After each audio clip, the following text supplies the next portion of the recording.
Right. Hello. Are we live? I think I have I to. think we are. Are we? Are we live? Yeah, we're live. Oh, We're so live. I liked our live stream. oh, that's good.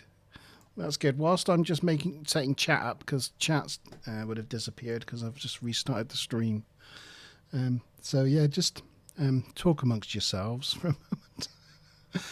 So you were going to show us Chewy, and then the bottom fell out of the world, and now we're back. Yeah, and Chewie's gone now. Chewie's like, Well, I was no. going to say you can't show it before Karen's here, or otherwise she'll be upset. Oh yeah, that's true. Stu Plum's back already. He says hi again. Hello again, Stu Plum. Lovely to have you back. Virgin just dropped out, then it came back. Maybe it was something to do with the massive electrical storm earlier. You never know. Yeah, something bad happened there. I thought Chewy may have, with his namesake, chewed through a cable or something. Well, yeah, funny you should say that, because I'll show you something in a minute. Yeah, apologies everybody for the sort of technical hiccup. Like my own stream, be a baller. There we go. Sorry everyone. Smiler Rainbow's back. Hi, Smiler Rainbow. Smiler Rainbow's back. Yeah, we'll just see if we can get Karen back and yes. So yeah, I was about to show Chewy, but he's wandered off. I think his cuteness just broke the internet. That could be the case. That could be the case. But yeah, talking about chewing through cables. This is one half of my lovely speaker setup. Oh. And unfortunately, instead of being connected to my computer, it is now got a mangly chewed end. Oopsie. So Chewy, he like a chew. Chewy living up to his name and chewing through everything he can get his little teeth around. No. Yeah. So I've now got boxes everywhere under my desk, hiding all the cabling away as much as I can. But yes, it's just the sort of thing you have to do. But yes, he's busy peeing and pooing his way around our house. He's happy, little chappy. He's actually had his first vaccination today, so he's feeling a little bit. He doesn't want to be bothered, and he's feeling a little under the weather because he's had his first round of injections. He's got another one in 2 weeks' time. So yes, but yes, so. I don't know. I'll just leave the other one up, I guess. We've already done the introductions. Watch part 1. I'll rename them part 1 and part 2. Watch part 1 if you want to see our introduction again. I was saying, you can't leave part 1 up there. It's like a minute long. Well, yeah, but well, I don't want to go through that all again. But yeah. So we're here. We are here. The internet is working now. It's all good. And tonight we are here to discuss Samaritan Snare, Season 2 episode of Star Trek The Next Generation. Or Spartacus Snake, as your autocorrect on your phone said earlier. It said Spartacus Snake. I know, I was like, I didn't realise, I only saw the snare bit first. I was like, snake, oh no, snare. And then I reread the first line. I was like, oh no, it's got it all wrong. Darn autocorrect. Darn autocorrect, yeah. Where's Karen? Karen's not coming back. I don't know. I have just messaged her to say we're back. You know. I was gonna go get Chewy, but yeah, she seems to have disappeared. Well, Mickey's probably on his way back from the gym. Yes, he will be. He'll be on his way back from the gym. Oh, he's a sleepy puppy. Yes, he's a little bit sleepy now. Yes. So whilst Karen's coming back, and that we'll just might as well get on with the episode. Cool. This could be, if nobody else comes on, this could be Stu Plum's night. This could be it. Yes, that's true. Yeah. And Stu Plum The questions are quite easy. I've No gone multiple choice, but they're No. easy. no multiple choice. Easy questions this evening. I decided I'm just gonna throw points at you this evening, because points seem to make people happy. So I'm just gonna be throwing them away. Yes. So the teaser of Samaritan Snare. The Enterprise is en route to Epsilon 9 sector to study a new pulsar cluster. However, Wesley Crusher will be heading to Starbase 515 to retake his Starfleet exams. Wes is worried about the exams, but on the bridge, Data and Riker assure him that his practical experience on board the ship will be more than enough to see him through the tests. Data reckons that with their reassurance, the way he put it across to Wes was more perspicuously. He put it across more perspicuously than Riker, which was like, oh, my word of the day. I've never heard perspicuously before. Did you look it up? That was a new word to Montalban, so yes, I had to look it up. What did you find out? Webster says something like clearly informing, or that sort of like Clearly expressed or easily understood. Easily understood. Yeah. It comes from the Latin of perspicus, which means clear or transparent, which is probably also why perspex is called perspex. From the same sort of derived word as perspex. I see. Yeah, that makes sense. But yeah, never heard that word. Well, I don't remember hearing that. Nor had I. Obviously, I have heard it before because I've watched this episode many times. It never stuck before in my brain. It was like, ooh, word of the day. Same thing there. I was like, oh, that's new.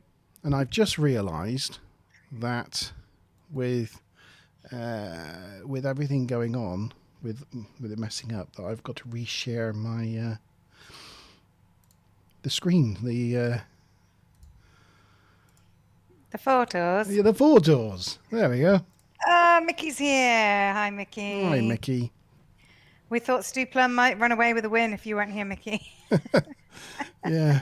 Oh, never mind. Good evening, Mickey.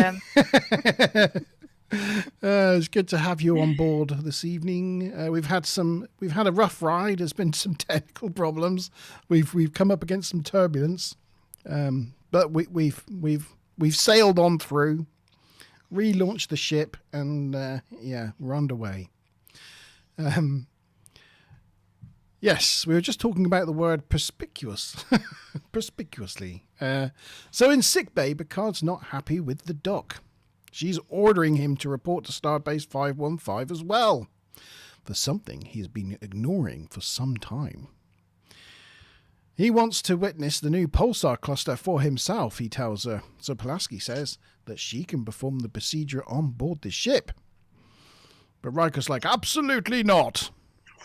You mean Picard? Sorry, Picard. Yes, Picard's like, absolutely not. Riker doesn't really talk like that. She says she's fully capable of giving him the replacement, but he says that's not the point. It would be inappropriate. So by this stage, I'm thinking replacement for what? What does he need? What does a man need at that age? What does he need replacing? Is it, not working anymore? He needs a... I see why he doesn't want Pulaski to do it, He wants a stranger. Needs a bit of lead in his rod. Yeah. It's like, oh, that's not appropriate. Oh, I see. Right. Crumbs. We just go with Viagra, but okay. Right. Anyway, so yeah, we still don't know what it is he needs replacing. Pulaski thinks he's just worried about his image. And if he gets it done at Starbase 515, then his image will be safe and sound. So he looks like he wants to punch her in the face.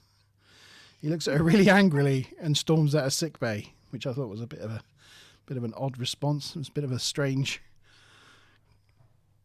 conversation, really. The fact that Picard... He's really mean to her later as well. Yeah, he's unreasonably mean to her in this episode. I don't know why. Yeah. I mean, it's He's a being shame. cantankerous. It's a shame G-Star's not here today because he'd probably go, "Yeah, Picard, you show her." Funny. Yeah, I don't know why. Anyway, on the bridge, Picard tells Wes that he'll be accompanying him on the trip to the starbase, and Riker really wants to know why. He's like, "Why? Tell me why? Why?" And even follows him into his ready room to press him on why. And Picard tells him, well, it's not ship's business. It's strictly a matter of image. Which is not really true, is it? He could have just said, like, it's a personal medical matter or something like that. Yeah. Rather than, of all things to explain to your first officer, just go, I want to go because I'm vain. You having hair plugs? What? Yeah. As in this door, looked at you and then came back. So I thought you might want to come visit. Do you want to come on in, Choo-Choos? Come on in, Choo-Choos. Here's Choo-Choos. Here's Mr. Chewie. Here's the Chewmeister General. Hello. He's in charge of chewing on this ship, aren't you? You're in charge of making sure everything's gnawed. That's your job. Do you want to say hello to the interwebs? Hello, Chewie. He stuck his tongue out at you. Aww. He did it again. He's a clever dog. You're a clever doggy. Anyway, I hope Karen's here, because if not, she's just missed this. I don't think she is. She's missed. She's You missed must the. go back and look at it. She's later. missed the Chewy section again. We'll get her to rewind. It's okay. Your Auntie Karen's missing you. That's the problem. She keeps missing you. Anyway, there we go.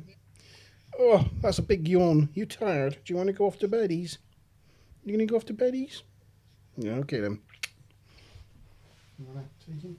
Yeah, give me a little one. Oh, a little chunk. There you go. That was the Chewy section. Cool. The main man, yes, Captain Chewmeister. Yes, where was I?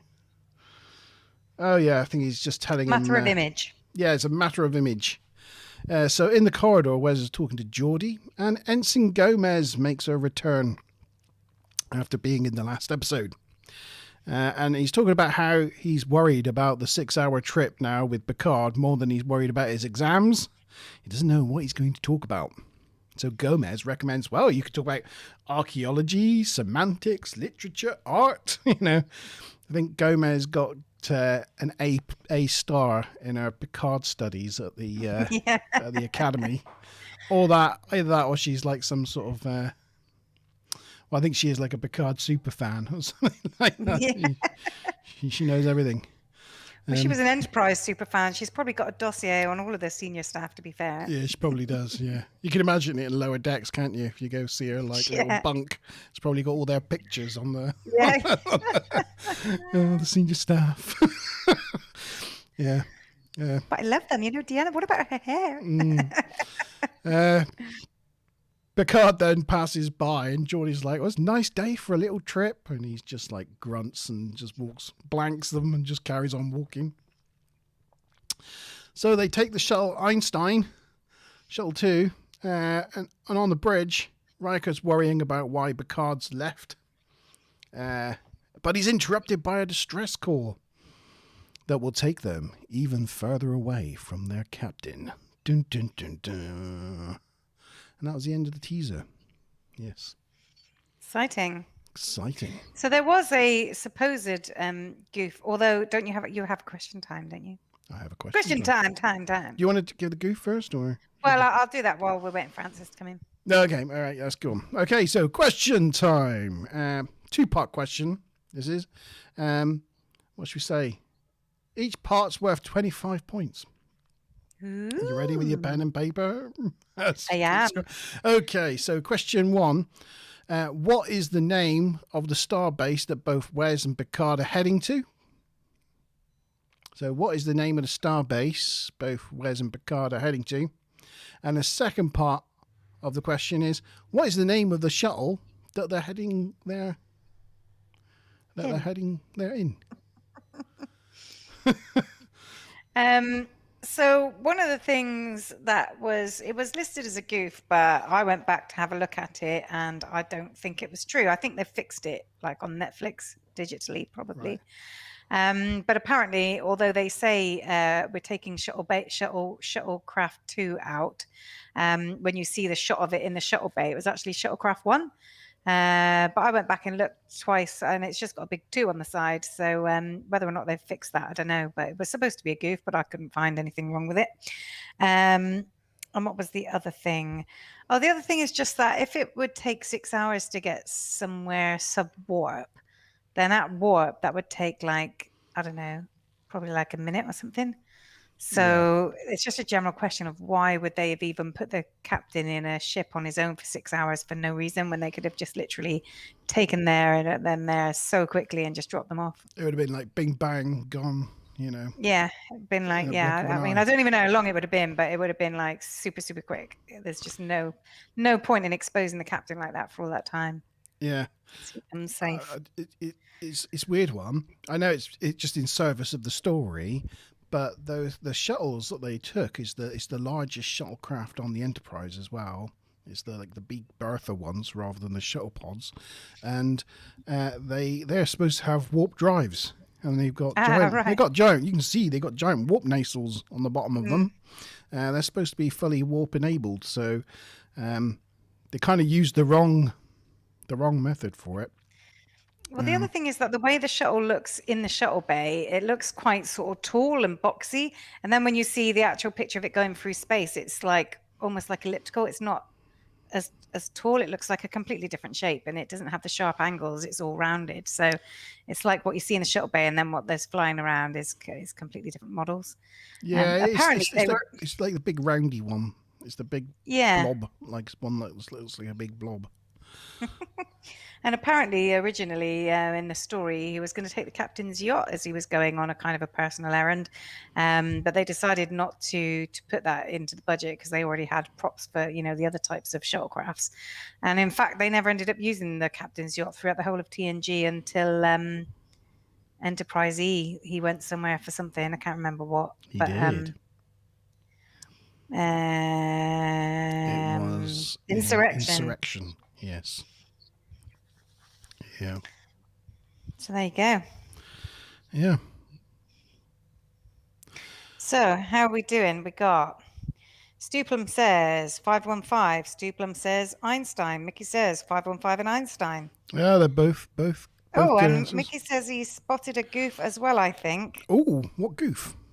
What goof, Mickey? Didn't Wesley say he was going to Shuttle Bay 2 and then on the Shuttle Bay floor it said a big yellow 3? Oh, maybe. Don't think that one's on my... Might have been. Yeah, that I didn't notice that one. But well done, Mickey. Also, apparently, Shuttle Bays 2 and 3 are supposed to be on deck 10. But actually, when they were talking to Ensign Gomez, they're supposed to be on deck 13, but they were actually on deck 10. So they were on the wrong deck for those shuttle bays anyway. So. There's no way that deck 10, the shuttle bays would be on deck 10 because the shuttle bays are a third of the way down the neck. Yeah.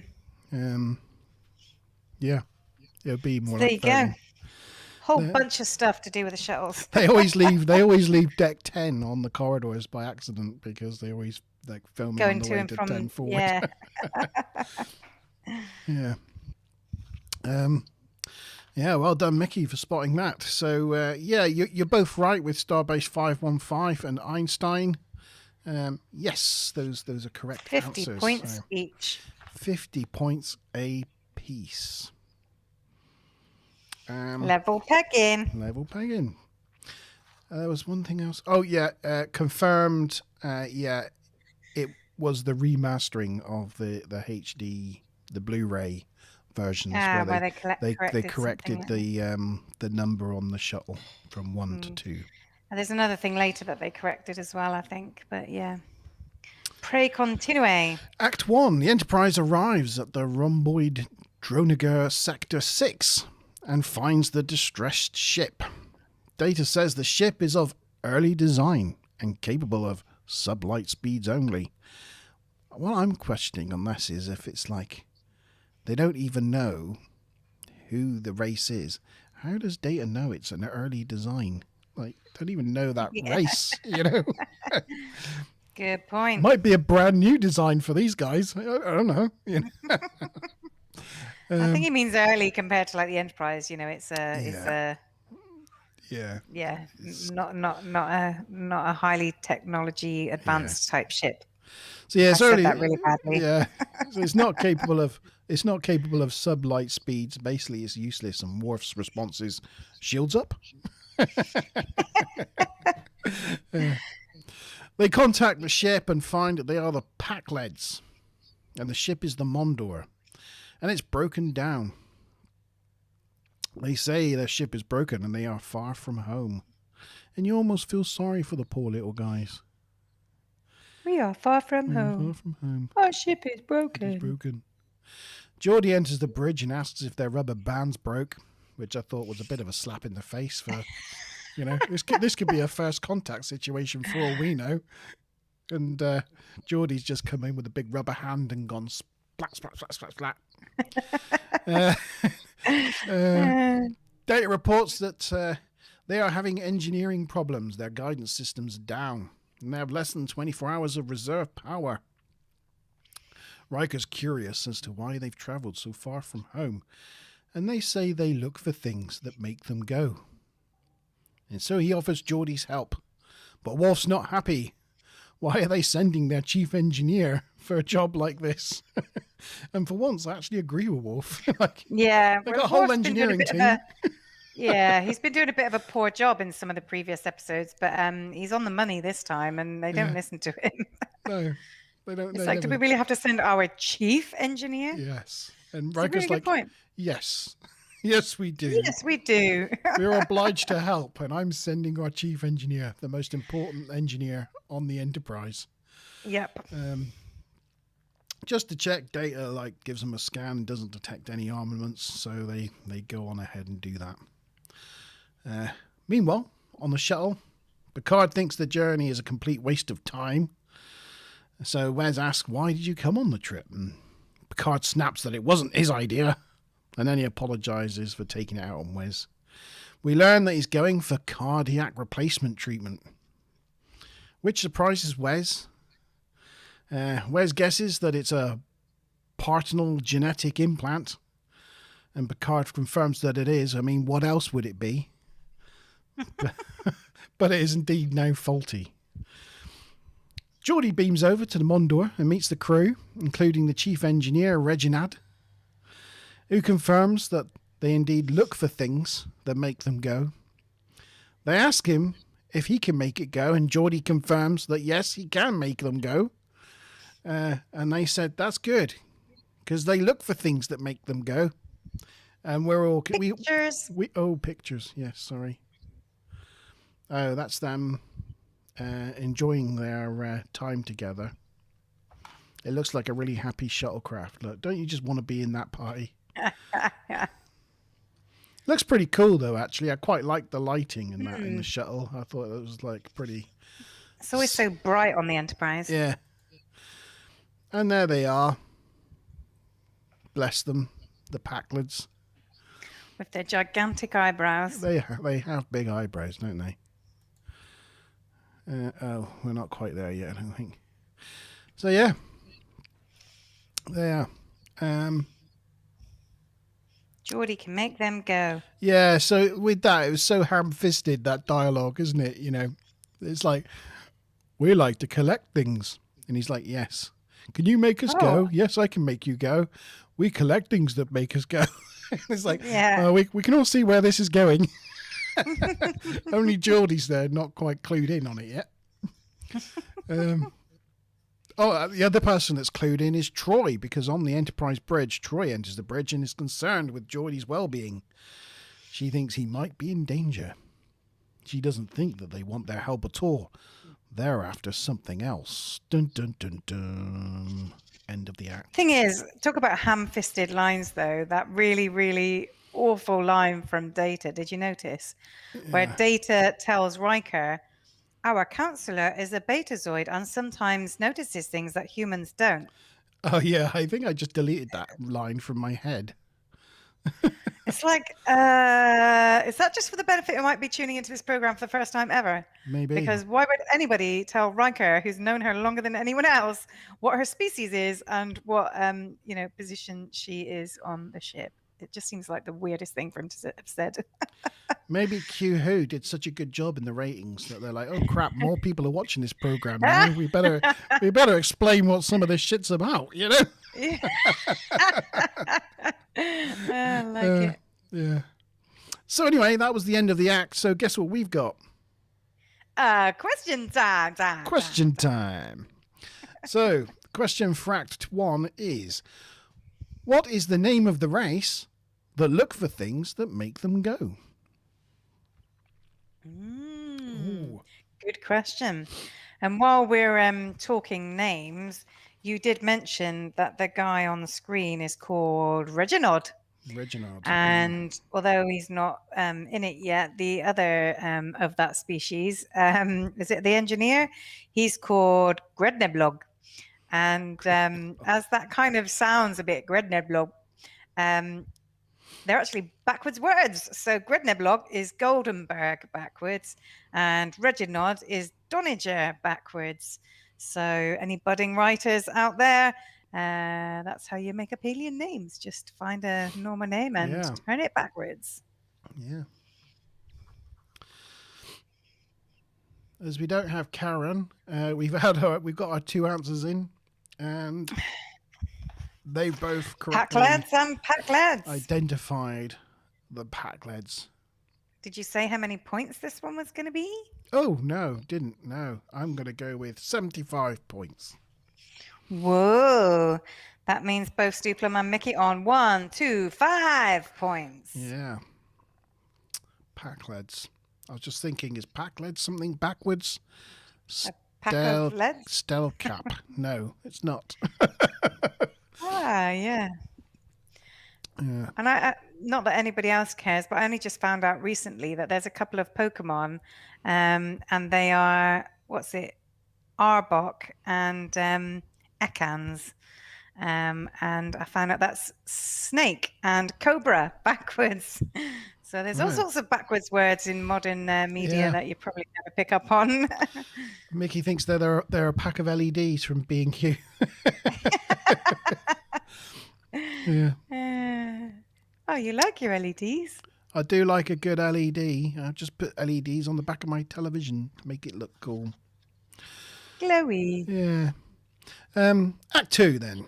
On the shuttle, Picard is lamenting that the procedure has a low mortality rate of just 2.4%, which Wes agrees is a good odds. Although even in this day and age, the odds for general surgery is 1 to 2% mortality. So you'd expect in 400 years' time that mortality rates would actually be way better than that. But anyway, continue. And let's hope he doesn't skew those the percentages. Wes wonders why he didn't just get Pulaski to do it, but Picard says his reasons are personal. On the Pakled ship, Geordi is busy fixing things when Riker checks in and voices Troy's concerns. But Geordi's like, don't worry, we'll be done shortly. However, as soon as he fixes the guidance systems, main power goes down. And the Pakleds are like, will it go now? And Geordi's like, no, it won't. And reports back to the Enterprise that it's going to take longer than he thought. Stewplum says, Regub, or bugger me backwards. That's a good name. That does sound Pakledish, doesn't it? Yeah. My friend's called Regub. Yeah. Yeah. Back on the shuttlecraft, Wes tells Picard that he knows he doesn't like him, because everyone knows he doesn't like kids. And it's too bad because you would have made a good father. Picard's like, thanks, and moves to the back of the shuttle in the hope of trying to get away from Wes, in the hope that he'll shut up. But it doesn't really work. Riker's running out of patience with the Pakleds and offers to tow their ship to the nearest starbase, but the Pakleds retaliate. The Pakleds reiterate. They look for things that make them go. And Geordi can make it go. And he is smart. Geordi finishes his repair. So, in return for all his efforts, they phaser him with his own phaser. And raise shields that they didn't have. That makes Riker mad. He shouts at them and they end the transmission because they don't like being shouted at. Data reports that the shields are beyond their level of technology and they look like Romulan in origin. Riker orders shields up and sets sensors to maximum sensitivity, to which Worf replies, I've readied the phasers.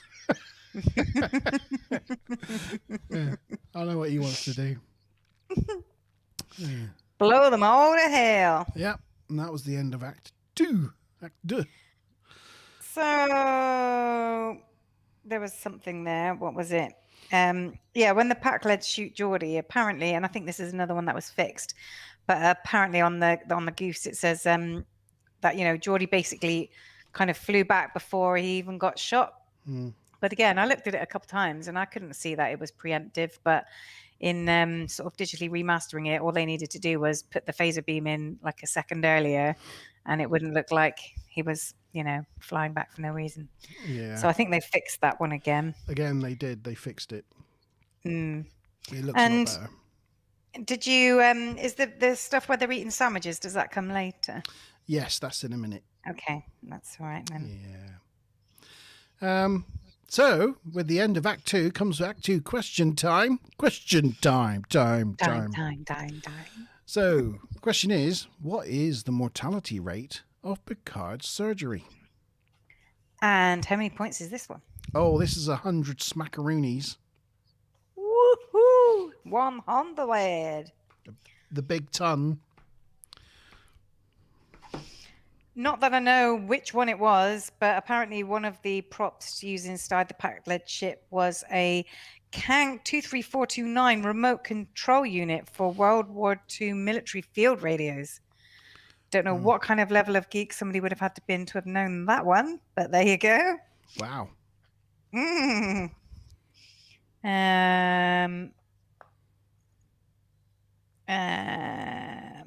That's all I have at the moment, I think.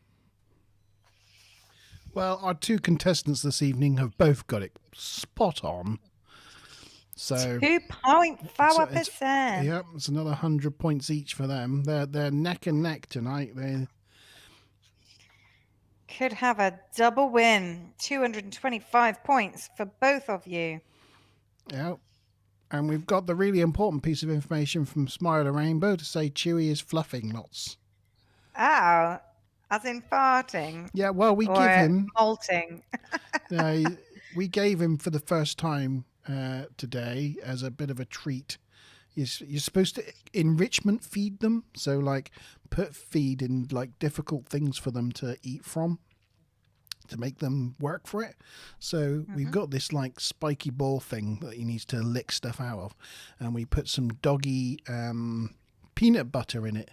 So he could lick the peanut butter out of this thing, and he loved it. But it's maybe not had such a good reaction to his bowels. Bless him. Oh, poor thingamabob. Yeah. So congratulations on both getting 2.4%. I told you the questions would be easy tonight. Yeah. Yeah. Right. Act 3. Picard offers Wes a coffee and sandwiches. Wouldn't you think it would be tea and sandwiches? You would. But there you go. And they have a chat about Picard never marrying, and he tells Wes to be cautious of commitments if he's going to be an ambitious Starfleet officer. And Wes says that won't be a problem for him. He's got that locked down. Meaning he doesn't get any. Like, just doesn't. Ain't got a clue. No. And Picard's like, oh, wow, when I was your age, I had a real problem with that. Meaning, Picard was a complete cad. Right? Just, couldn't turn it away.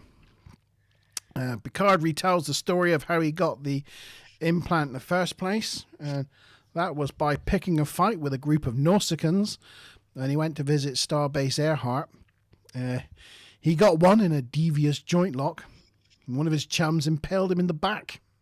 He remembers laughing at the sight of the serrated metal sticking through his chest. He would have died if he hadn't been so close to a medical facility. On the Enterprise... Those people who have watched, all of this stuff before, so Mickey excluded, will know that actually they follow on this story with a future episode of, kind of going back over that situation with Picard in his youth and what happened with those Nausicaans. And they stick to some of those things, like there's an explanation as to why he laughs and stuff. So that's quite cool how they tied those stories together. Yeah, it really is good. They did a good job of that. Anna has just passed me, just when you wondered what we were talking about. This is his, enrichment feeding bowl. So it's just a rubber squishy ball that he kind of chases around, and it's full of tiny little spikes that you mush in. Things you can mush in, like banana or peanut butter or his food, and it just makes it hard for him to eat. Yeah, so there you go. Karen's back. Karen, you're back. She's had to sort out some fraud issues with her bank account. Oh, that's not good at all. Golly, that is not good. Well, I hope that's all sorted out for you, Karen. Nobody wants to be sorting that sort of thing out. Anyway, welcome on board. Unfortunately, you did miss Chewy time. Yeah.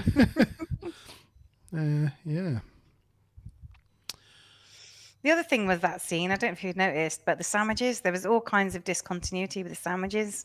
I did not notice the sandwich discontinuity. Oh, I mean, there were several things. Like every time you offered it to Will, it looked pink, like ham sandwich. But then every time you see Picard holding one, it looked like green, like a cucumber sandwich. But yeah, he sort of sat there and it's whole. And then the camera from behind, you see, and it's got a bite out of it. And then the camera from in front, it's whole again.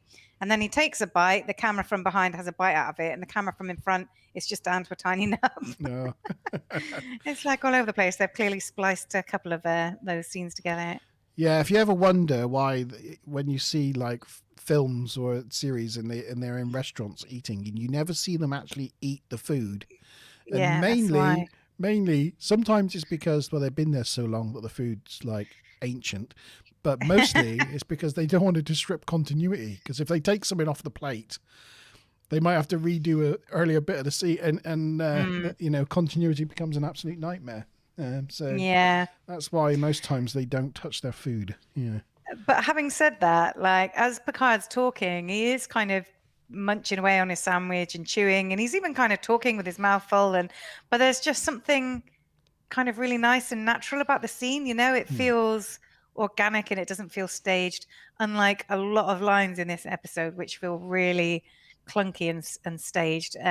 It just feels like a really nice, natural scene. So I kind of like that about it as well. Yeah, it's nice. And it's a memorable scene, which is why it gets picked up later on as a thing. It really does sound like an old mentor, just regaling some stories of his past to his underling. It's very nicely done. And maybe the sandwich was pink to begin with, and the scene took so many takes that by the time they finished it, they ran out of ham. Some parts of it were green. It gone off. Oh, nasty. Yeah. So yes. Yeah. So he talked about, he remembered laughing at the sight of serrated metal sticking through his chest, and he would have died if he hadn't been so close to the medical facility. On the Enterprise, Data's scanning for a way through the shields, but Riker's getting impatient. Worf thinks they should use photon torpedoes. Of course he does. Let's blow him up. But Riker doesn't want to risk Geordi's life. Troy confirms that they are happy now. They've got what they want. And on the Mondor, the Pakleds have functioning replicator and want Geordi to replicate them more phases. They're tricksties, these little Pakleds.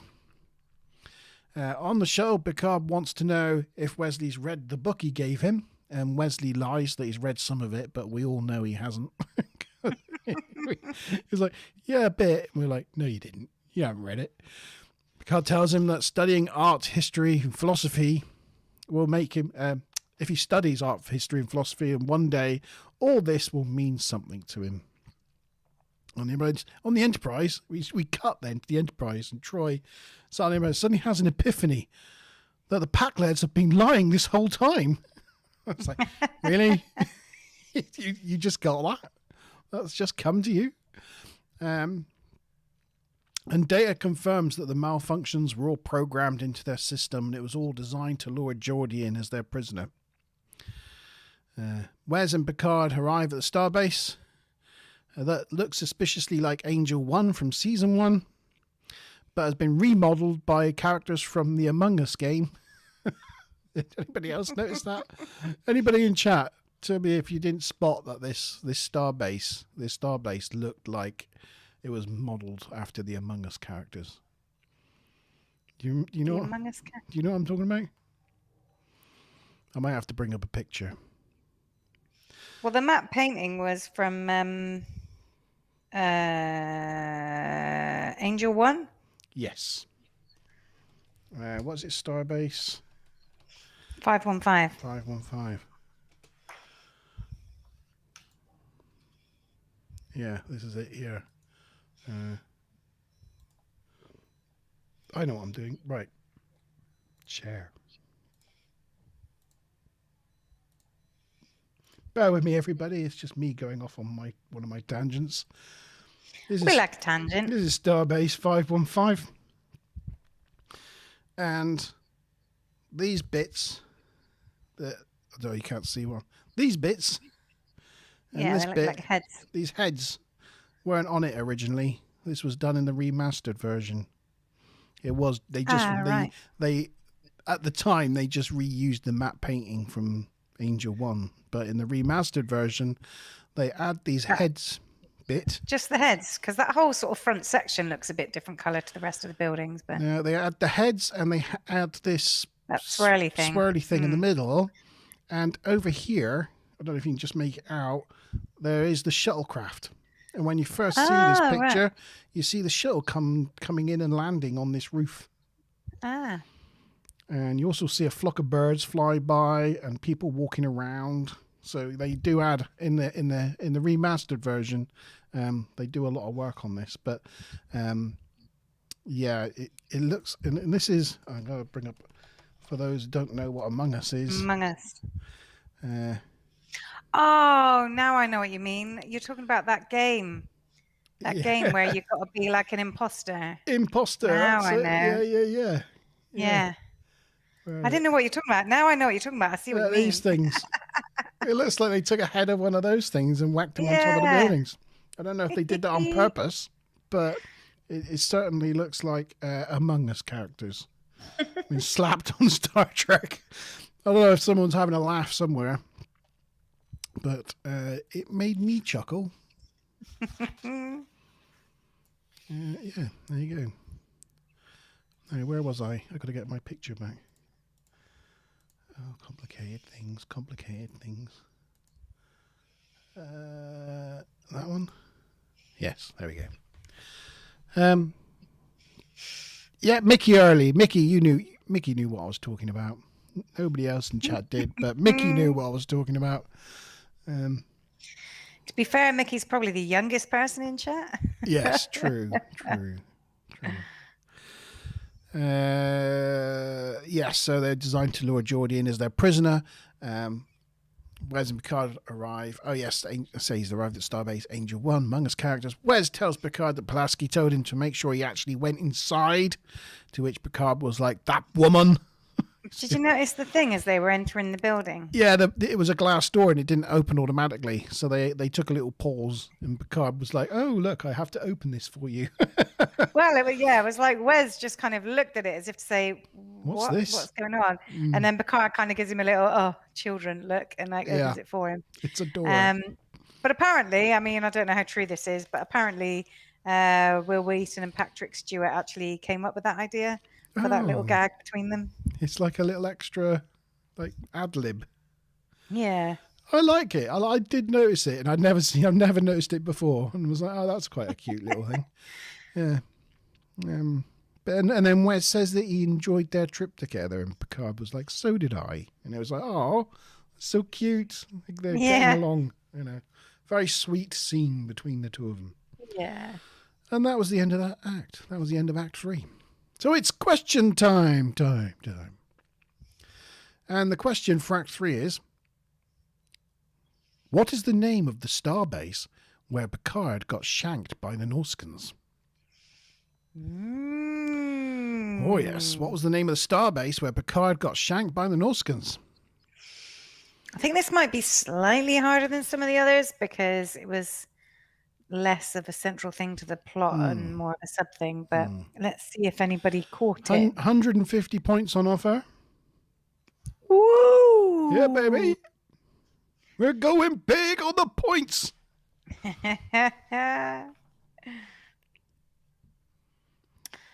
What is the name of shagging starbase? What? Shanking, not shagging. Starbase where Picard got shanked. Not shagged by Nausicans. He didn't. That's not the kind of rod he saw poking through himself. When he said 3 of the Nausicans were on him at once, I didn't have that in mind. No. No. Gosh, no. Dearie me. No wonder he was laughing at the end of it. She was like, shagged, shanked? Oh, I misheard. Oh, dear. Funny. And to be fair, Smiler doesn't know what I'm talking about in this episode because she fell asleep whilst watching it. So Aww. It's all a mystery to Smiler this evening. We got any trivia again for that? I mean, we talked about the map painting of Angel 1. Yeah, we did. The thing with the gag in the door. Yeah. That was done. There was just something about with the when they were in when he was asking him if he had read that book on the philosophy book. It was by William James. And I don't think this is so much trivia as just like a connection, really. I think some of the writers, sort of read certain literature and get an idea for different episodes. But William James's brother, Henry James, was the author of a book called The Turn of the Screw, which is a Victorian ghost story. And that provided the central metaphor for a few different Star Trek productions, most notably a Next Generation episode called Sub Rosa.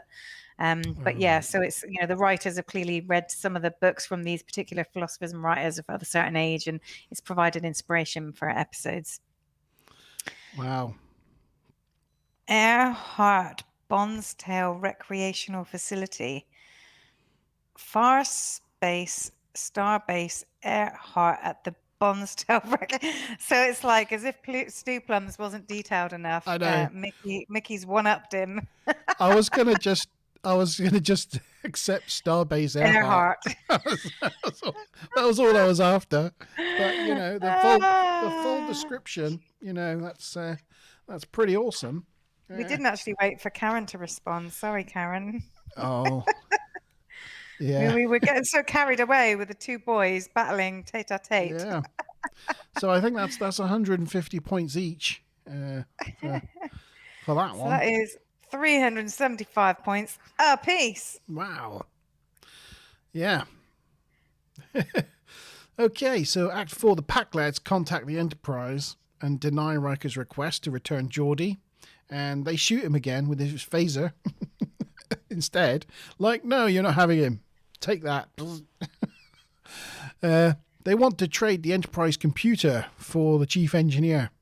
So Riker calls a conference, and he finds that giving them the computer would be in breach of Starfleet security. So Worf's like, yes, force it must be. Well, Data sort of rather unhelpfully says, our options haven't changed. We can do as they say or not. We can use force or not. Yeah. Like, Data, you're really full of useless information today. Come on. Yeah, that's why I didn't include any of that. It's just like it was just the most useless. It's like, oh, I can tell Picard's not sharing because the command crew are not on point, you know. They're just running roughshod all over Riker and being completely useless. Yeah, but Worf's like, yes, let's use force. Of course he is. Yeah, Picard's on the operating table and he's like, get on with it. So they put him to sleep and start getting started with the procedure. Back in the conference room, Troy points out that they are unwilling to wait for the natural evolution of their species and the natural evolution of their intellect, and they want instant knowledge and power and gratification, and the more they get, the more dangerous they become. So Riker's just using a ruse to try to trick them into handing over Geordi. Back on the operating table, Picard's being probed by a flashing dildo, which I tried to look up to see if there was any information about the props in the operating table, because I'm pretty sure I've seen that sort of flashing rod thing before in something. I have a feeling, this is me being a bit geeky, I have a feeling it was used to probe Kit in Knight Rider, but I don't know. I tried to find out, but I couldn't. They have used Knight Rider sets and props before. They have, and that's why I think I thought it was familiar, but I couldn't actually find out anything about it. Geordi convinces the Pakleds to let them talk to the Enterprise to convince them to hand over the computer banks, and Riker tells them the computer banks are non-negotiable. But Geordi tells them that the Pakleds are nothing if not persistent, and the Pakleds agree that they are nothing if not persistent. Riker tells him he's an excellent engineer, and his knowledge of phasers and photons are unmatched. He says he will miss him in weapons systems analysis, and will arm the hydrogen collectors without him. It was all very pointed, this conversation, wasn't it? The Pakleds were all like, ooh, he knows weapons and make us strong. So Worf tells him that if he shares his knowledge, it'll be treason, and he will die without honour, and he will not obtain the 24th level of awareness. And Geordi's like, the 24th level of awareness, huh? Anyway, they end the communication, and they wonder if they got all that across to Geordi. And I'm not sure if they got it all across to Geordi, but they didn't get it all across to me, because I was at the end of it thinking, what? None of that made any sense. It made any sense. What how long did it take the Enterprise crew to come up with that really bizarre script? This is for Karen. Is Karen around? Look, Karen. Look, Karen. She is around. Look who we've got. We've got a choo-choo. We've got a choo-choo McGrew. It's all right. Oh. Is Karen there? Is she here and there? Anyway. She is. She'll comment in a minute, no doubt. Chewie, did you like this episode? He's like, well, did you like this episode? Chew, did you like it? No? Looks like it. He likes me. Yes, Daddy, I love you. Oh, I know, I love you too. Okay. Yeah, so this was just, look, Karen. This is because Karen missed you last time, so she wanted to say hello. Yeah. That's your mummy just cleaning up your pee and poo from the kitchen. Yeah. Naughty choo-choo. Naughty choo-choos. This is all right. Do you want to get down now? Little choo-choos You want to poo-poos. get down? You want to get down? Okay, let's get you down then. Okay. Oh, there we go. Hang on. You right? Can you come in, little one? Right. Where was I? How long did it take them to come up with that really weird, bizarre script? I don't know. It was, Right, so you got, well, the weapons thing and the hydrogen collectors and the 24 level of 24, honor. and He needs to be ready. Something to do with weapons and photon torpedoes. Yeah, very on. Yeah, Karen says, I remember someone saying that would never let them lick their face. Yeah. So, yeah, it's different when it's your own. Is that true, though? It strangely is. It strangely is. It strangely is. It's same as picking up poo and things. It becomes easier when it's your own one. I don't know. It's like children, just strange. I get the picking up the poo thing, but, you wouldn't nuzzle your own kid's butthole in the way that you would any other kid's butthole, right? No, I'm not going to nuzzle his butthole. He likes to nuzzle my butthole, though. That's weird. Anyway. TMI. Yeah. Right. Yes. So, yeah, long, weird conversation. Hopefully he got the message. And on the Pakleds ship, they want Geordi to make them strong, or they're going to zap him with the zappy thing. So he's like, okay. Starbase 515, there's complications with Picard's operation, and they can't stop the heterocyclic declination. I don't know what that was. They said lots of long words in this episode, and I didn't write it all down, but that was one of them. That was one of the long... Yeah. So they zap him with some different glowy dildo things. A whole array of them now zapping him. The surgeons declare this man is dying. So they request another biomolecular specialist, but he can't help. And basically, there's nobody qualified at the Starbase who can save Picard. And that's the end of Act 4. It's no wonder, they're having problems with him on the table there, because they went in through under his ribcage on the right-hand side instead of high up on his chest on the left-hand side. That was the completely wrong place to start for a procedure like that. Weird. Maybe they keep these. I've forgotten what it's called now. What is it called? It says here somewhere. I've lost it. The implant. The parthenogenic implant. The parthenogenic implant. Maybe they store the parthenogenic implant somewhere else. Who knows? That's a good point. Maybe. Yeah. So yes, Picard's dying. Sad times. Karen's like, what now on dildos? Oh, yeah. It's just weird, glowy, tubey, I don't know. They're just hanging from... Yeah, don't ask. So anyway, that was the end of the act. So it's question time. The question is, how many levels of awareness does Worf say Geordi needs to reach? If we don't have full points here, I'll be disappointed. And how many points will it be? 200! 200 points! Woohoo! 200 what points. else do we have on the trivs? Apparently there was a close-up of a scalpel which was wobbling even though the laser beam remained steady. I didn't see that. I don't know if it's something that they perhaps fixed. But I've realized earlier, I thought that they'd fixed the thing with Geordi and the being phasered. But I think the one I was looking at, it was the first time he was phasered. And actually, I think the goof related to the second time he was phasered. So I'm not sure if they got that right or not. The second time didn't look as good as the first time. So maybe it was the second one that the goof applied to then. Oops. There's one sort of, potentially incorrectly. So do you know on the bridge, they got the dome thing above? Yes. What is that? A window. It's just a window.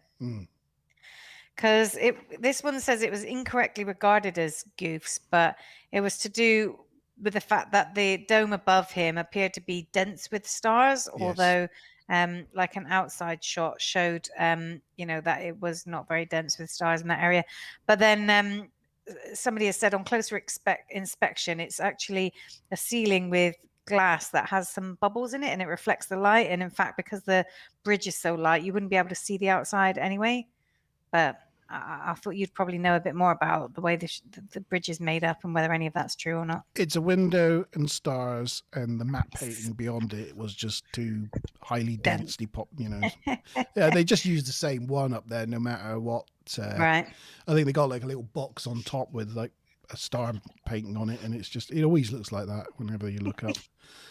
Okay. But it's supposed to be a window, and if you see a model of the Enterprise, you can see like a bright light in the middle of the bridge on top, and it's supposedly the lights from the bridge glowing through the window. So yeah. Okay, cool. Yeah, I think that was it.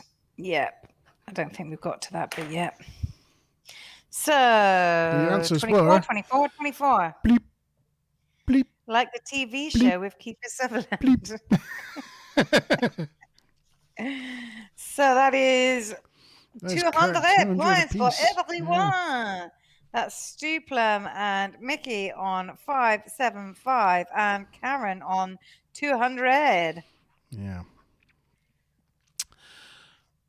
And we go into the final act. Act 5. On the Enterprise, Riker checks in with Gomez in engineering to see if she can manage their side of the ruse. So this is another thing. Like, not only do they send the chief engineer over, but apparently in this ship of thousands of people, without the chief engineer, the only person who next is up to the is an ensign who's been there like is a brand new ensign. She's just graduated from Starfleet Academy. She's been on the Enterprise a week. Go-to person. She's now in charge of engineering on the flagship of the Enterprise. Like, who the hell's Geordi's second in command? Her, apparently. This is just bizarre. You see other people milling about all the time. Yeah. Yeah. But she's confident. She's ready and willing, and she's there. When Worf informs them, they've received transmission informing them Picard is close to death. That would have probably made a better ending of the last act, I think, but it isn't where it falls. Also, interestingly, or not interestingly, I think this is Gomez's last appearance in Star Trek: The Next Generation. Oh, no, it's not. Right. There's one cut to her a little bit later on when they actually do the Crimson Force Field, and you see her in engineering pushing the button. But I think this is her last speaking line. After 2 episodes and a few lines, she's done. So before the bit where they say about Picard is near death, there was like a scene on the Pakleds ship where Geordi's doing his stuff with the bits and bobs and the equipment, right? Yeah, I didn't. Yeah, Did you notice anything about the equipment? No. So you scan by. This is a great one. Right. You scan by the equipment, like, because Geordi's kind of stood behind it. Yeah. You scan by the equipment, and there's all these like little widgets and knobs, and there's sockets for microphones and knobs saying volume. Wow. It's from like old stereo systems. It's like a soundboard, like a studio soundboard or something like that. But that's like apparently supposed to be their weapons system, and it's got volume knobs. Brilliant. I honestly didn't notice that. That's brilliant. That's a pretty good one. I wonder if I can find a picture of that. Maybe. Oh. Yeah, I don't have any more. Don't have any more trivia on that to fill the blank. No, can't find anything on that one. Okay. Oh, it's one I didn't pick up on earlier, but apparently when Picard was telling the story of his youth, whereas he said, "Oh, that's right around the time the Klingons joined the Federation." Yeah. I didn't actually notice he said that, but apparently he did. They cut that out. Ah, right. Okay, so that's why I didn't notice it. I have a feeling in the remastered version they cut that line out because it doesn't make any sense. It is quite cool how I might be wrong. It might have been in there. I didn't notice it. No. But yeah, that would have been a weird thing for him to say. Yeah. Geordi somehow equips the Pakleds with photon torpedoes. I was assuming when he said that he was joking. It was a part of the ruse. Like, how would you suddenly... you need actual torpedoes, right? Yeah, he just rustled up some photon torpedoes. But no, apparently data on the bridge declares that he's now detecting that they're armed with photon torpedoes. So, yeah, way to go, Geordi. He must have used the replicators to replicate some photon torpedoes. I don't know. Possibly. Torpedoes are pretty big, right? I mean, how big was their replicator? Well, you can get industrial-sized replicators. Yeah, true. They mention them in Deep Space Nine, don't they? When they're at war, they have to protect these like industrial-sized replicators. They give like 10 of them to the Romulans. So rebuild their buildings and things. Cardassians, yeah. Yes. Oh, Mickey says it's still on the Netflix version, that line. So obviously I just didn't notice it. Yeah, well I just didn't notice it. The Doctor and Troy want to leave Geordi behind and go rescue Picard.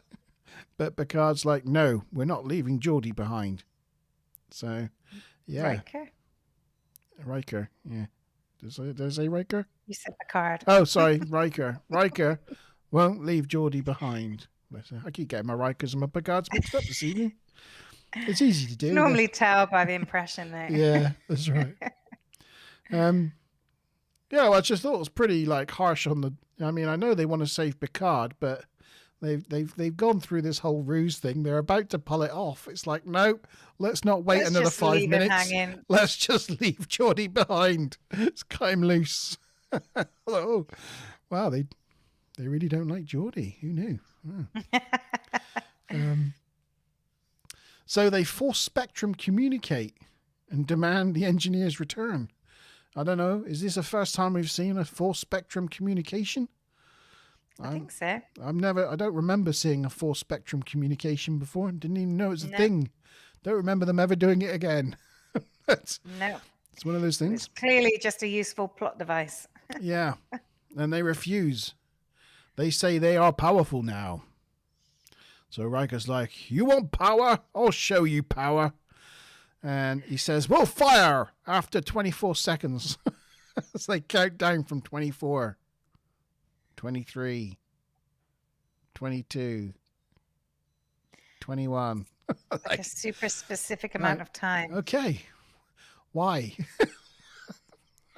Like, why did it have to be 24? I thought like the 24 would be, something to do with a certain, spectrum or a certain phase shift or something like that. But no, the 24 was obviously because they were going to randomly pick a countdown from 24 seconds.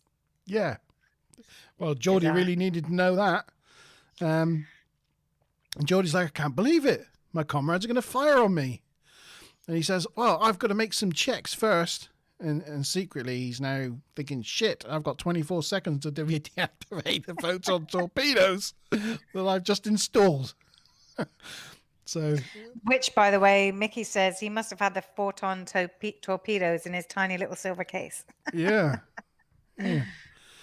So, yes, at the end of the countdown, the Enterprise shoots hydrogen clouds from the buzzer collectors on the warp nacelles, and Geordi declares they've used their crimson force field and disabled them. And the Pakleds said, oh, they were smart.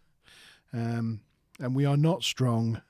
And they return Geordi to the Enterprise. The Enterprise brings Geordi directly to the bridge and not sick bay, which may be a better idea as they phasered him multiple times and he could have internal hemorrhaging. He was holding his side a lot. Yeah, but no, he's fine now. He's like, yay. He arrives, he's still carrying his little briefcase. Any other pictures? Oh. Maybe not. Maybe yeah, not. That's the crimson force field. These, I mean, you all probably know this, but the phasered collectors. The phasered collectors, these red things at the front, and obviously these things are the warp nacelles, and these things usually collect like interstellar hydrogen gas to help power the engines, but they just put them into reverse and are spraying out their collections rather than sucking it in. Don't know how that works. It just does, all right. It just does. Gomez made it go. Gomez made it go because she is clever, or she is smart. Smart. Yeah, so it's all done. At Starbase 515, Picard comes around to find Dr. Pulaski standing over him. He's not pleased, and he says, "What the hell are you doing here?" Oh, it's like, thanks. She says, "I'm here saving your life." He doesn't say thank you or anything. We'll never know why he didn't want her involved, or why he's so annoyed with her in this episode, or why he's bothered that the whole crew knows, and why he's so obsessed about appearing omnipotent. But there you go. It's just one of these things for this episode about Picard's character. I mean, he's literally like not normally a man of ego, so No. it's a bit odd. It's like the Admiral says to him in Picard, in the series Picard, sheer fucking hubris of the man. But, yeah, that's the Picard we know and love. So yeah, it doesn't really explain that. And when he returns, the bridge crew all clap as he enters on the bridge, but he shuts that down pretty quick. And Geordi's like, well, it's all back to normal now. He declares that Wesley's exam results permit him to continue on the Enterprise. So I was wondering what the whole entrance exam thing was all about. Just another year with Will Wheaton getting a contract on the series. Yes, right, yeah. You passed your exam, here's your next 12-month contract. So all is well. And I noticed that he tells them that his brush with death was greatly exaggerated, i.e. he doesn't want it discussed ever again, and doesn't appear to give a fudge about what Geordi just went through. But tells Wes to head to their next destination at Warp 5. And that's the end of the episode. He says, rumours of my brush with death were greatly exaggerated. Did you know that was a Quote, like a slight change on a quote? Yeah. It was, my rumours of my death have been greatly exaggerated, which was a line from Mark Twain, I think. I don't know what from, but and then obviously they have, obviously for those of us that know, it just says from Mark Twain, but then they actually use Mark Twain as a character in later episodes. So once again, those literary tie-ins where some of the writers clearly have a couple of books or a couple of writers that they've got a penchant for. My son's going to bed. No, do you want to say Bye, goodnight to the Alpal. interwebs? Bye, Auntie Maria. Bye. Yes. So Apparently, I am the interweb. You're the interwebs, yeah. Yeah, it's a bit of a. I'm sure that quote's used, or a variation of that quote's been used before on Star Trek, or is used again. I feel I've heard it before. I feel like Spock might have said it at some point. Yeah, but I don't know. Like around the film like era, I'm sure. Line. Yeah, I'm sure in one of the films. Or maybe it's not until like Unification or something. I don't know. Maybe. I don't know. Let's see. Or perhaps Picard says it again. I don't know, but I'm sure it's used again. We'll look out for it. We'll look out for it. We'll see. We'll see it at some point if it does come up. Yeah. Anyway, that was the end of the episode. Done and dusted. Is there a final question? Time. Oh, there is. Oh, yes. Scroll down to the next page. There we go. Question. Act 5 question. How many hundreds of points this time? Oh, One? this one. This question here is 250 points. 250. Is it anybody gets it right, or is it fingers on buzzers? Oh, anybody can get it right. Anyone. Cool. The incident with Picard and the Nausicaans is a scene in what other TNG episode? So the scene we're talking about is where he gets stabbed by the Nausicaans at Starbase Earhart. So this is either you need general knowledge, or Mickey, I know you haven't watched the episodes, or Oh, yeah. fastest on the Google button. Yeah. Yeah. This is not one we've mentioned in the. We've not mentioned the episode in the. I should have. I did refer to the fact that it was in a future episode. I should have mentioned the name, and then at least people would have had a chance. Yeah. Difficult question. This one. This is the one. This is the one Joker in the pack. This is the. This is the sorts of the men out from the boys. Who can Google it first? Yeah, the incident with Picard and the Nausicaans at Starbase Earhart was featured in what other Star Trek The Next Generation episode? So I've got a question for you, Monty It's Bam. two-parter. I can give you that. Sorry. Oh, what the other episode is? Right, yeah. So here's your question. So they said that the Pakled ship contained technology from 3 other races. Which were those 3 races? Romulans? Yep. Klingons? Yep. And the third one is the slightly more harder one. Andorians? No. Do you remember who the species were from the Big Goodbye? It was a name that was almost sort of Spanish pronunciation.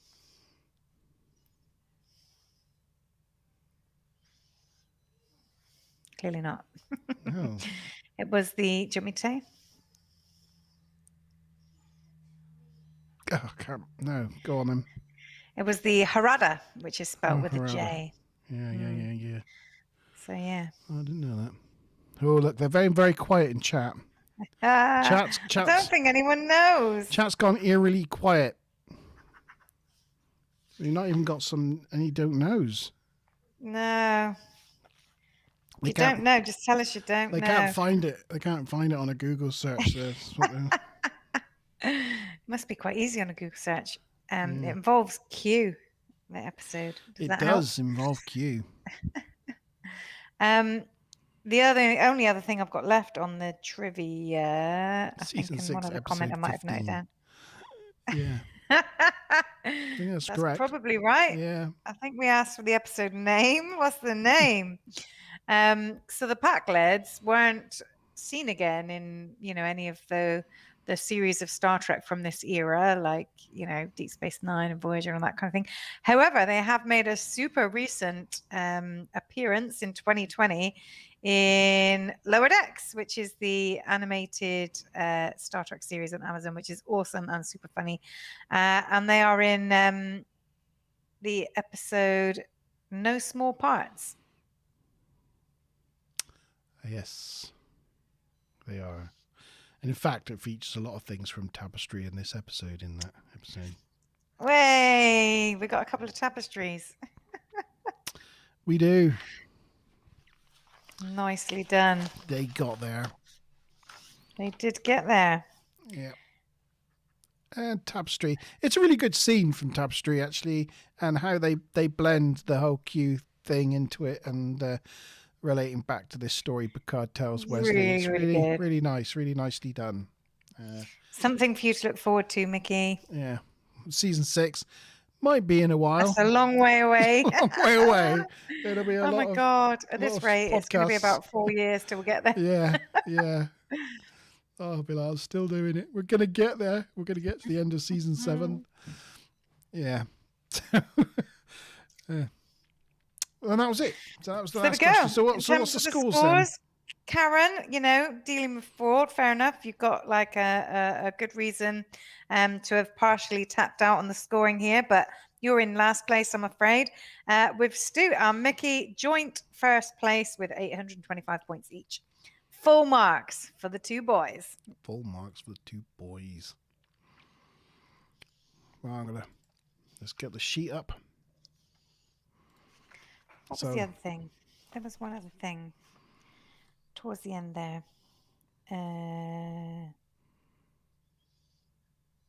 Oh yeah, that was it.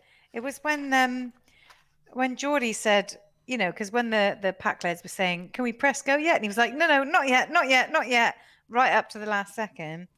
And then he said, when he got back on the Enterprise, he said, "Oh, I disabled those photons just in time." I know. So you're right. He actually gave so he's disabled them, but presumably they still have them. They now still have the electronics and the whatever. They've got the photons themselves. He's just disabled them from a dashboard, and it was just in time. Like, this whole plan was super, super crazily risky for no reason. Like, he could have just bluffed that they had photons, surely. Yeah. Anyway, I don't bizarre. really understand, like, the whole thing. All he had to do was, like, the whole 24 thing, all the clues, all that. All he had to do was just bluff that he got them photons, and then they do their, "Now we'll show you power," do the red haze thing, and Geordi go, "Oh no, he's knocked out the photons with their plasma power. We're defenseless." Oh. It would have actually been super funny if he said, "Wow, I disabled those photons just in time for Riker to turn around and go, 'What? You actually gave them the..." Yeah. You did what now? That would have been really funny. We only meant to bluff. What's wrong with you, man? Well, he likes to do a super good job, He's chief engineer for a reason, But they He's thought true I to his was word. smart. It just seemed all really super contrived, but It was a bit bizarre. it could have been really clever, but it turned out to be not particularly clever at all. Yeah. Little bit of a cheese bowl. Stuplum says memory alphas brills. Yeah, it is. I've given both yourself and Mickey a point. Oh, there, and pictures. so. Was this the last picture? Oh, was it the last picture? That's a good question. No. There's the "what the hell are you doing here" face. Yeah. Little beanie to keep his little body head warm. That's cute. Oh, yeah. And that was it. Was there a picture at the beginning? Oh, that's them zapping. So that was the second zap. So that was probably the one that was a bit poorly timed. I'll have to go back and watch that, see if it's still rubbish. Yeah.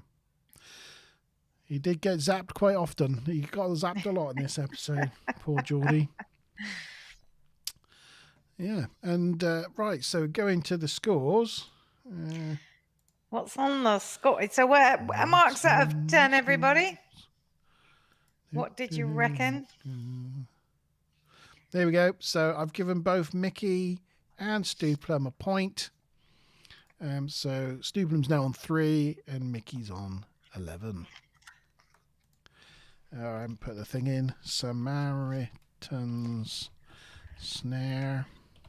I think it's just Samaritan, not that it really it? matters. There we go. I like to be correct. And right. We should get some retrospective scores from the G Star. Yeah, we're missing a few scores now, aren't we? We are. We're missing. It's making the averages seem really low. I mean, really, I guess those averages should be divided by 2 temporarily until we get G Star's scores. Yeah.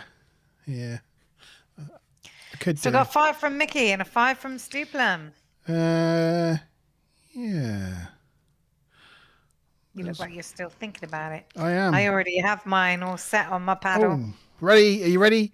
3. I am ready. 2, 1, go. 5s all around. Oh, that's nice. I mean, I think for the most part, I think it was a fairly terrible episode. I might have been tempted to give it a 4 or a 3, but it was just, those scenes with Picard and Wesley that were just so nice that I just kind of bumped it up a little bit. But in general, I'd say as a whole episode, it's probably lower than that. But just had a tiny bit of a saving grace. Yes, I would agree with that wholeheartedly. I thought, Riker was like super annoying in this. Night, Stuplum. Oh, is he off? Is he off? Is he? Night, Stuplum. Yeah, I think Riker was super annoying in this. Just like from the get-go, why he was like to Picard, like, "Why are you leaving? Why Why? It's like, well, your captain says he has to go to the star base. You just so, yes, sir. And then just with this whole plan and dealing with the staff, it just, sometimes Riker's So many odd, like really weird, clunky lines with, Data saying weird stuff. And it was just the scripting on this episode was particularly poor. And then you just had some really lovely, really natural, really organic sort of scenes with Picard and Wesley, and some really good character development there. It's a good job they had that as a sideline, really.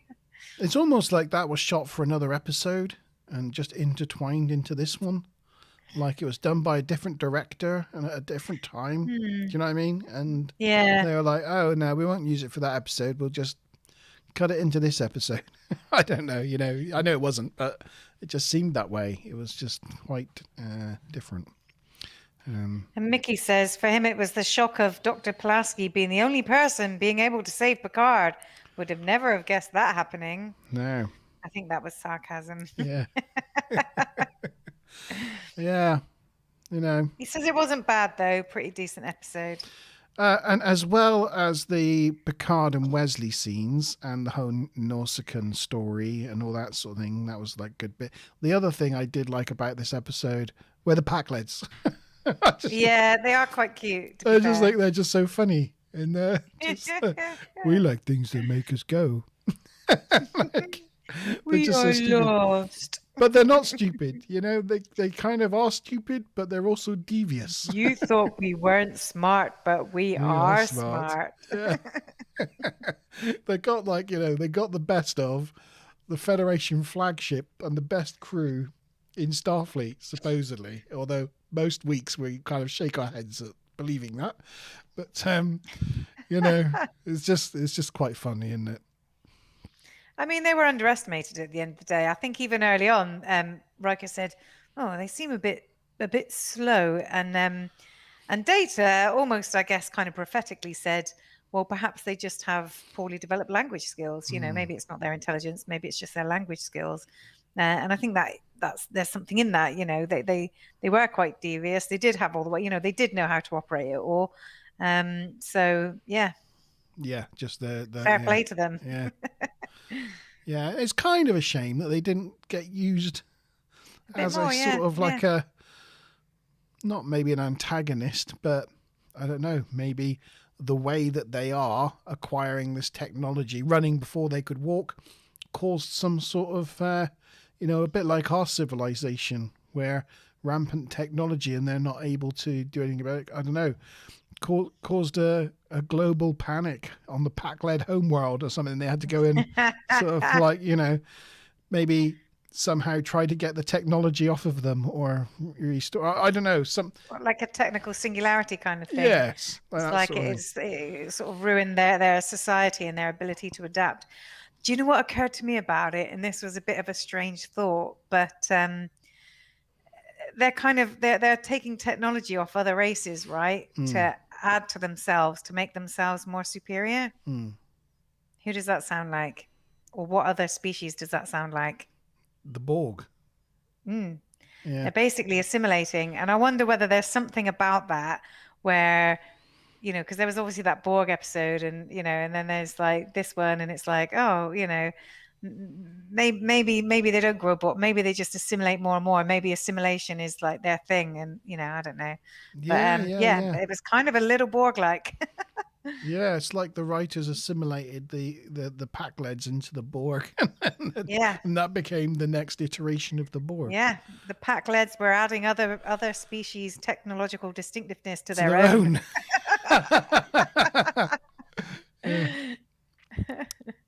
Yeah. Anyway. Resistance is futile. Or resistance is docile? I don't know. I don't know. No. Please do not resist because we are smart. Apparently, the only thing Mickey objected to was the triangle sandwiches. It's only rectangles for him. Oh, well. Sometimes I like a triangle.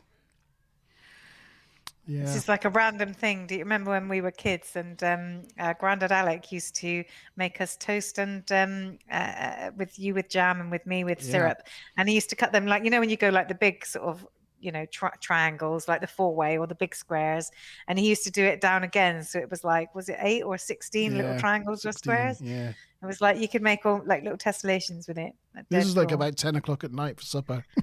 Yeah, it's great. Yeah. I used to love that. Smiler Rainbow's dad, he used to make her packed lunch, like a sandwich for packed lunch in school. And he used to cut the bread in not triangles or rectangles, just in odd shapes. Just Like puzzle random. pieces. Yeah, just randomly. Sometimes she'd open up her sandwich and it would be like almost a whole sandwich with just like a slither of a corner. Tiny bit cut. missing out.